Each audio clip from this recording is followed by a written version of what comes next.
Ne cherchez pas l'arbitre, il n'y en a pas. Seul sport où il est absent, c'est donc aux joueurs de gérer eux-mêmes les infractions aux règles, comme les contacts, totalement interdits.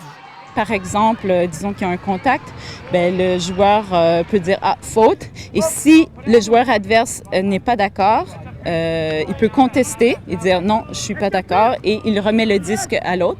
Et s'il est d'accord, il garde le disque et le jeu continue. Au cœur de cette discipline, l'esprit du jeu.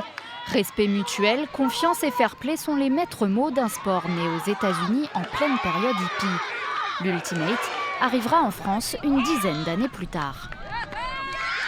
Lorsque ce sport a été créé dans les années 77, il a facilement pris ses marques dans des mouvements de jeunes qui cherchaient justement à s'émanciper finalement d'une forme d'activité sportive trop codifiée.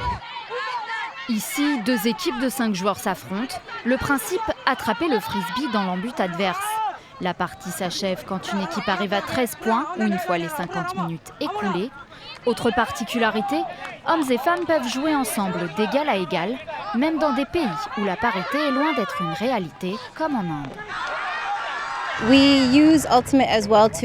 Nous utilisons l'Ultimate à la fois pour briser ces inégalités entre les femmes et les hommes et aider les gens à comprendre que leurs préjugés ne sont pas valables.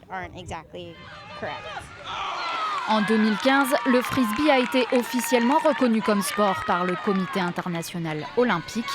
Alors l'Ultimate, nouvelle discipline olympique, il y a de quoi espérer.